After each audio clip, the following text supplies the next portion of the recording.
Ya, untuk analisis menggunakan Smart PLS, pertama kita lakukan adalah persiapan datanya terlebih dahulu. Jadi nanti bisa dibuka file yang ini, client 3908 data dan hasil.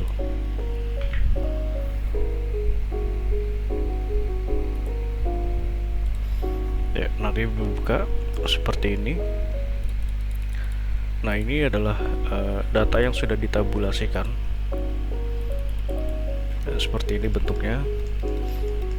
Nah, nanti data ini kita rubah formatnya. Ini kan formatnya masih XLSX ya, kita rubah menjadi CSV. Oke, caranya ini kita copy dulu. Jadi nanti yang di copy itu hanya nama dari variabelnya saja ya. Jadi ini jadi x1.1 sampai dengan z1.18 ya, kita copy dulu seperti ini, kita blok, kemudian copy, kita buat file baru seperti ini, kita paste, kita hapus kuesionernya. Nah, nanti seperti ini bentuknya. Jadi hanya nama dari kuesioner dan jawaban responden saja. Setelah seperti ini, lalu kita klik file, save as, browse.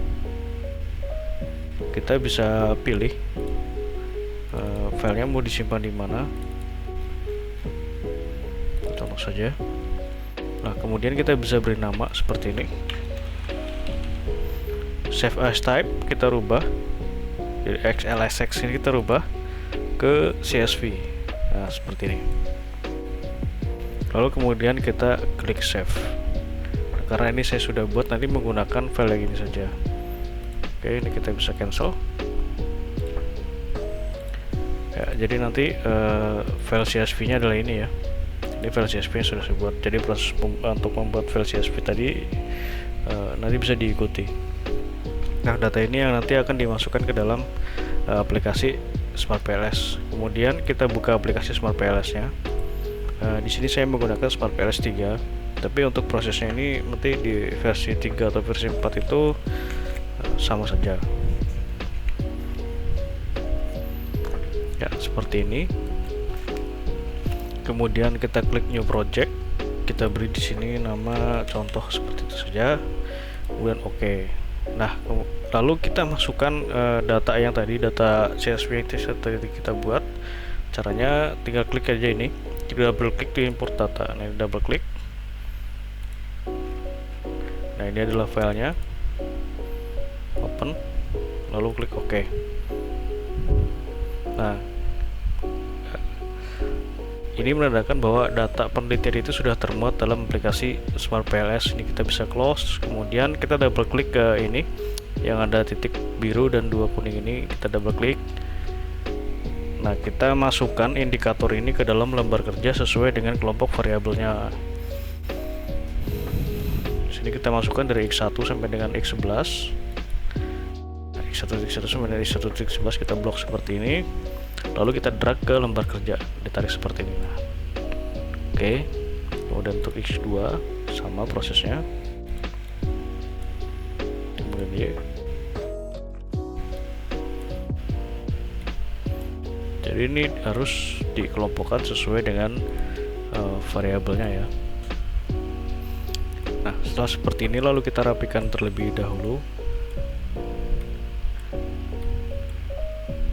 Nah, kalau kita ingin menggeser posisi dari variabel konstruk ini, jadi variabel konstruk ini kotak kuning ini, kita bisa menggunakan menu Login. Jadi kita klik dulu. Sekarang ini contohnya ada di variabel 1 ini, kita pindahkan posisi dari variabel konstruknya ini ke atas. Nah, seperti ini. Ini 2. Ini kita pindahkan ke bawah. Ini kita pindahkan ke kanan.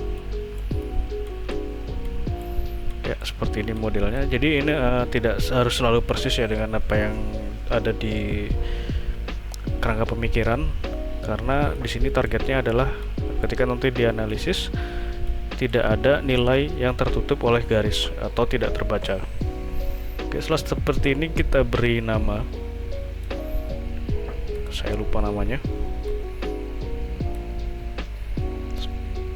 Ya. Jadi X1 adalah green seperti ini, green management. Oke. Oh ya, untuk memberi nama caranya klik kanan kemudian rename ya.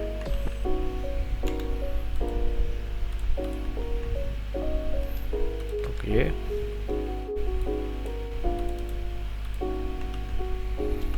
Oke. Set.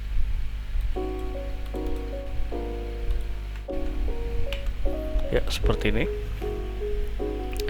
Lalu kita buat model analisis jalurnya sesuai dengan yang ada di hipotesis. Ini kita ikuti saja yang sudah kita buat. Jadi ini dihubungkan semua berarti ya, dari X1. Oke, kita hubungkan dengan menu connect ini. Kita klik menu connect. Nah, ini connect, kita klik. Kita hubungkan dari X1 ke Y, X2 ke Y, Z ke Y, kemudian X1 ke X2, X1 ke Z, dan Z ke X2 ke Z. Nah, seperti ini. Ini bisa kita rapihkan. Jadi pada pengujian ini ada untuk PLS algorithm atau untuk outer model, outer loading terutama, itu dilakukan 2 kali pengujian. Nah, dimana pada pengujian outer loading itu nanti kita melihat apakah ada variabel atau indikator konstruk ini yang tidak valid. Caranya klik calculate, kemudian PLS algorithm, start calculation. Nah, seperti ini. Kita masuk ke bagian outer loading. Nah ini masih ada nilai yang merah. Nilai yang merah ini menandakan bahwa nilai outer loadingnya ini di bawah 0,70. Nah, ini harus dihilangkan dari model atau kita eliminasi. Jadi yang kita akan hilangkan adalah X1.2, X1.7. Kita hilangkan secara bertahap. X1.2 kita delete, X1.7. Ini seperti ini, kita rapikan dulu. Kita uji ulang.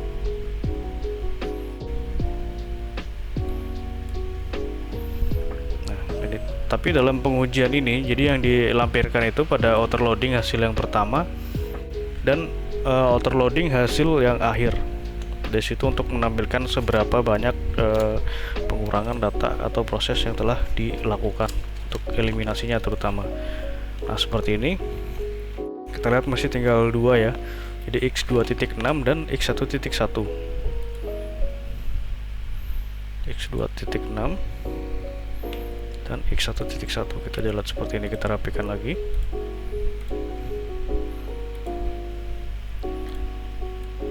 Plus algorithm. Nah, seperti ini hasilnya. Ini sudah hijau semua, artinya seluruh indikatornya ini dapat dikatakan valid ya. Lalu kita lihat ke constructability and validity. Nah, ini untuk validitas dari variabelnya. Kalau ini kan validitas untuk pertanyaannya. Nah, untuk validitas variabelnya. Jadi validitas dari variabel itu dilihat dari nilai AVE yang ini. Nah, untuk lebih jelasnya nanti bisa dibuka file yang ini ya. File interpretasinya.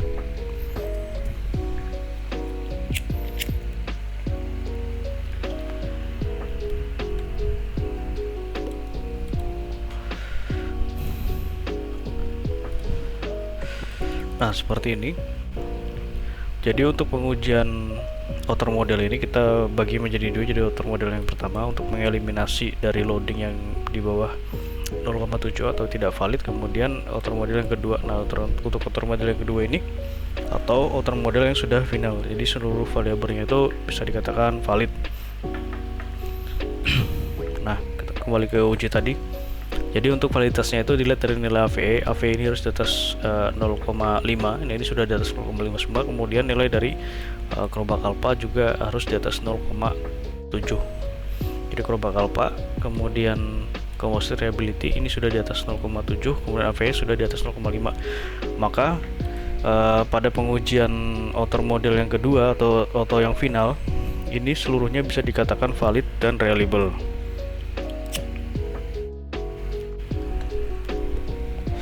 Jadi itu untuk yang terpenting dalam pengujian Smart PLS ini. Kita kembali ke hasil yang tadi. Nah, pada pengujian ini kita lihat juga nilai dari discriminant validity. Nah, pada discriminant validity ini ada 3 yang digunakan dalam proposal, yaitu nilai dari Forner-Lecker criterion, cross loading, dan HTMT. Nah, pada pengujian discriminant validity ini sebenarnya yang digunakan itu adalah salah satunya saja, jadi bisa menggunakan Forner-Lecker, cross loading, atau HTMT. Nah, dari hasil ini dapat kita ketahui untuk Forner-Lecker dulu ya. Nah, ini nanti bisa di copy seperti ini Excel format, kita pindahkan ke Excel, kita paste seperti ini untuk kita interpretasikan supaya lebih mudah. Oke, kita lihat di sini saja supaya lebih mudahnya. Nah, ini untuk discriminant validity ini kita bahas yang Forner-Lecker terlebih dahulu.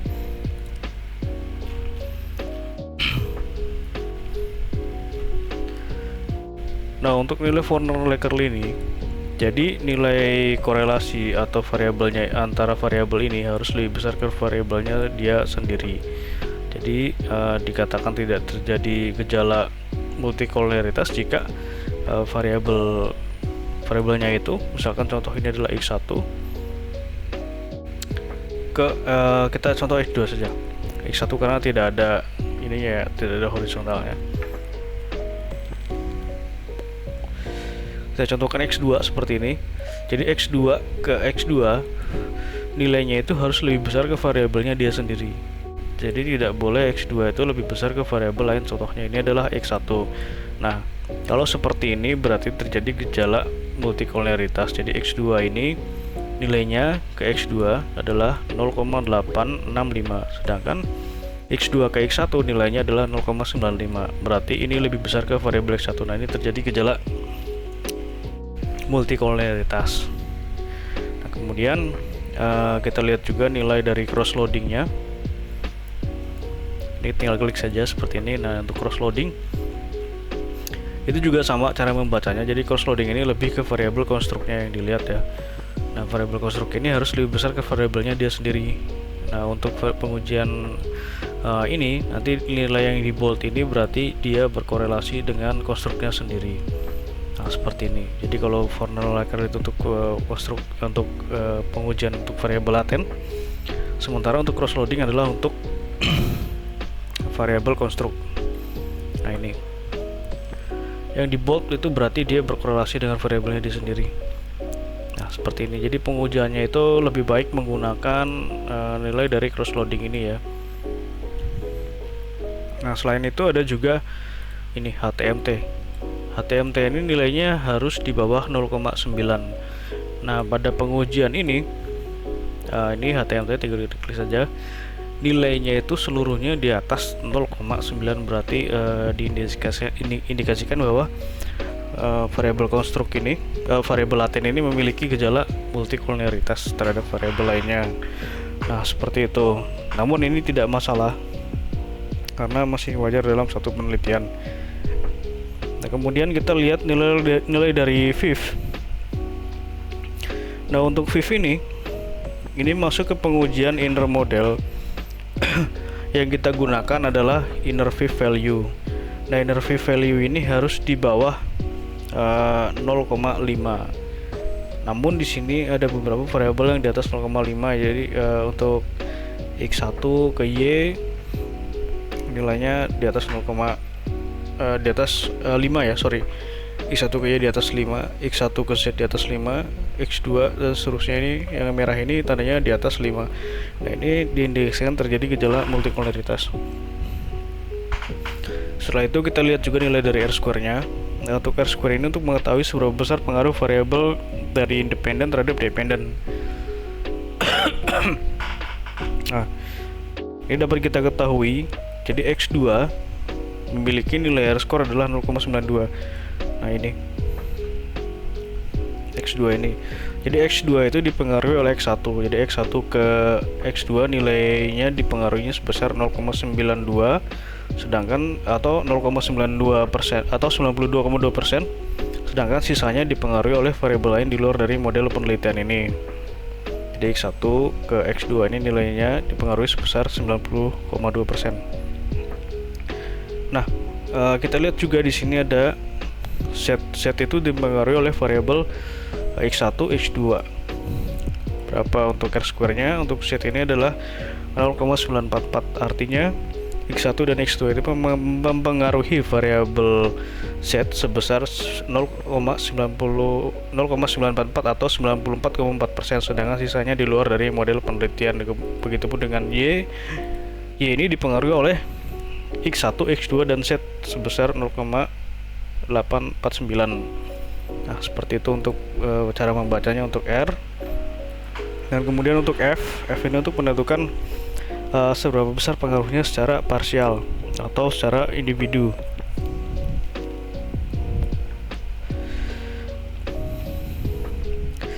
Untuk pengujian F ini nanti bisa dilihat di interpretasi, sudah ada kriterianya di sini dan bagaimana cara membacanya ada di sini ya. Selain itu ada juga pengujian untuk predictive relevance atau Q kuadrat. Nah, ini caranya kita kembali ke model yang tadi. Nah, ini nanti bisa di save ya hasil ini. Caranya tinggal klik kanan kemudian export to file, export image to file, tinggal itu di save saja sesuai dengan lokasi save-nya. Nah, untuk pengujian Q-square caranya klik calculate kemudian blindfolding, start calculation. Nah, ini adalah pengujian untuk Q-square ya. Nah, yang dilihat nanti nilai ininya saja. Jadi SSO dan SSE ini bisa diabaikan dan dilihat nilai ininya saja. Dan untuk kriterianya membacanya nanti bisa dilihat di interpretasi ini. Nah, kemudian setelah dilakukan pengujian inner outer, kita lakukan uji hipotesis penelitian. Caranya kita kembali ke model yang tadi seperti ini, klik calculate kemudian pilih menu bootstrapping, start calculation. Nah, seperti ini hasilnya. Jadi untuk pengujian hipotesis ini nanti disesuaikan ya dengan hipotesis yang ada di proposalnya. Nah, kita ambil contoh untuk cara membacanya adalah ini saja. Jadi X1 ke X2. Jadi Green Human Resources Management ke Corporate Social Responsibility. Jadi nanti yang diperhatikan adalah nilai original sampel dan p-value-nya saja. Jadi untuk tes statistik ini sebagai pembanding saja. Kemudian sampel mean dan standard deviation ini bisa kita abaikan. Nah, di sini kita bisa lihat X1 ke X2 itu memiliki original sampel sebesar 0,950. Nah, pada original sampel ini untuk menentukan arah hubungannya itu positif atau negatif. Positif jika di sini tidak ada tanda minus di depan. Kalau misalkan ada tanda minus berarti arah hubungannya negatif. Nah, ini adalah positif.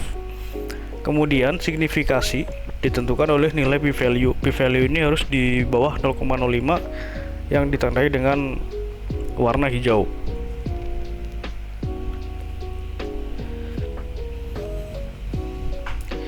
Nah, untuk cara membacanya contohnya seperti ini. Jadi X1 ke X2 memiliki pengaruh positif signifikan, maka hasil hipotesisnya adalah diterima. Sedangkan untuk X1 ke Y memiliki hubungan positif tidak signifikan sehingga hipotesisnya ditolak. Jadi seperti itu cara membacanya. Untuk lengkapnya nanti bisa dilihat di hasil interpretasi. Di sini saya sudah buatkan juga untuk lampirannya, jadi nanti tinggal di copy saja. Nah, hasil pengujian ini bisa kita save.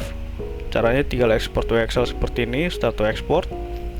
Nah, kita save sesuai dengan tahapan. Nah, ini tahapan yang sudah saya buatkan, jadi nanti hasil save-nya adalah per folder seperti ini supaya rapi. Oke, sekian untuk pengujian menggunakan Smart PLS. Terima kasih.